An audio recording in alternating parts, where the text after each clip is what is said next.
and welcome back to part 2 of me reviewing books written by autistic people. If you're new here, hello and welcome, and if you're returning, it's so good to have you back. This is book 2 and I'm going to be talking about Show Us Who You Are. So in this part 2 I am talking about Show Us Who You Are by Elle McNicoll. I really hope I've said your name right. As I said in my first review of Eva Dooley's book, I'm really bad with names. So this is the cover. This book, I cannot tell you how much I relate to everything in this book. It made me laugh, it made me cry, and everything in between. There's so much in here that I relate to. There's so much that I just thought, this is me. Like, she's talking about me. Like, there is something to be said. I've said this in the first one and I'll say it again. There's something to be said about autistic people writing books that I can relate to. I'm not very good at visualising things, and the way that Elle wrote this, I could definitely visualise everything that was happening in the story. I could visualise Cora, Adrian, the other people that it spoke about. It was very good. There was definitely a few things in there that I really want to talk about because I so related to it. I've written lots of notes in my trusted book. So in the book, it was talking about like heightened senses, and it was saying like places have like sensory trademarks, and I absolutely loved that. I loved how like she basically wrote in there that you can go somewhere, smell something, and that's its trademark. So then she referred to places as trademark scents, and I just never thought of doing that before. And then it got me thinking, well, actually, like, if you go to like a car garage, like you drop your car off, if you drive that is, or if you just walk by one, they have a very distinctive smell that I couldn't tell you what it smells like, but they have a distinctive smell, and it's not like other smells. You can't relate it to another smell. And I was like, that's the trademark, and I loved that. I love how in chapter 8 it was talking about how other people aren't able to distinguish the sound of sirens, and that got me thinking, because every time sirens go by my house, I can actually tell you exactly what it is without even looking out the window. It's a bit like, you know, when there's people in your house that you live with and you can hear them downstairs like walking about, but I can tell exactly who it is just by listening to the footsteps. So I can definitely relate to the sirens and distinguishing the sound of them. So on page 69 of the book, it says, I'm not good at making small talk with human beings, and literally that reminds me of the things that go on in my head. Like, I have a script in my head, and all the conversations in my head are scripted. So, you know, like when somebody says, hey, how are you? It's scripted, like, because I've watched other people, so your response is, oh, I'm fine, thanks, because that's what everyone says. So everything's scripted in my head. And then when that script runs out, it's like, oh, great, what do I do when I'm faced with a situation I've never been in or don't know how to respond, because it's not in my head, it's not scripted already. And I find that really difficult, and small talk is so difficult. So I just wholeheartedly relate to that. I love how it talked about burnout, being overstimulated, and how it was talking about having a social battery, and it just gave me such great imagery of me, and how when I get to that point, why don't I visualise it as a battery, like, oh, today, you know, I'm 100%, and then as the day goes on, like, the battery gets lower and lower.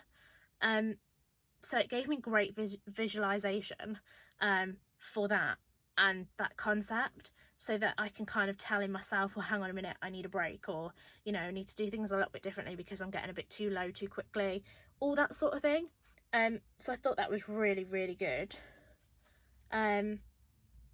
And when it was talking about on page 61 and 62 about friends and how hard it is to make friends and doing group work and stuff at school and all that, I related so much to that, because at school I literally never had any friends.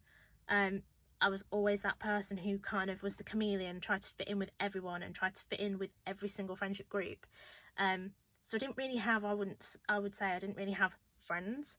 I just kind of had people that kind of came to be with me, if that makes sense. And group work, I hate doing group work so much. I much prefer being on my own, doing it by myself. I know exactly what I'm doing. And I always was the one that didn't want to say anything in group work time, and did a lot more of the work to a higher standard than other people, because they would just rush it and be like, oh, somebody else can take that work. So I wholeheartedly related to Cora in that situation. When it was talking about masking, and it said, I've always found long periods of time with people difficult. This is on page 108. I can't tell you how much I relate to that at this present moment in my life. Just when I'm around anybody, you know, even family, which is really weird. If I spend too much time, like even with my best friend, he is lovely, amazing, I love him to pieces, but if I spend too much time with people, I get to the point where I almost shut down and I can't take anymore. And I don't think people know how to take me or handle me when I go into like a shutdown and that's it, I'm not acknowledging you, I can't hear you, I can't take any of it in. So just so many of the themes and topics and things in this book that I relate to. This is one of the best books that I've read. I was going to say written, I didn't write it. This is one of the best books that I have read to date, and I know that Elle McNicoll has written lots of other ones, and I am definitely going to order more of these books because I'm just hooked. I could not put this down. As much as it made me cry in some parts, as much as I empathised, as much as I just related so much to Cora and everyone else in the book, yeah, I just want to read more of Elle's writing, I guess. So I'm going to order more of Elle's books. What else is there to say about it other than it is such an incredible book? I'll read you the blurb because I realised I didn't want to give away any of the plot if you've not picked this up and read it yourself, but I'll read you what the blurb says on the back. So it says, when Cora meets Adrian, she isn't looking for a new best friend. She doesn't want to explain that she's different, but Adrian surprises her, and soon she's drawn into a whirlwind of fun, adventure and true friendship.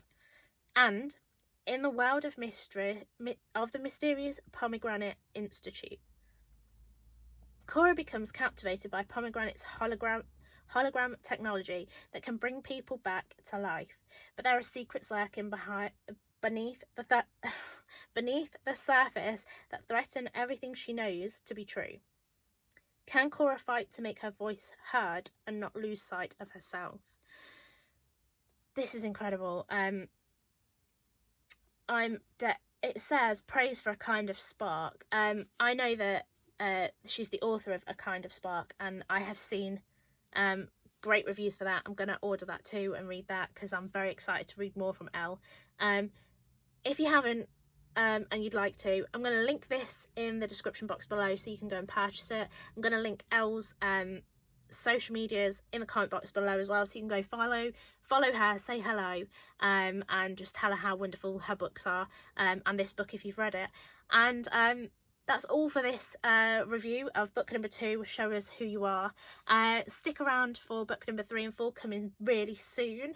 I'm actually partway through book number 3 now, and it's a very exciting review coming up for this one, to the point where I literally can't put the book down. I'm just itching to go back and read more. So stick around for that, and press like and subscribe if you haven't already, and I'll see you really soon for book number 3. Bye!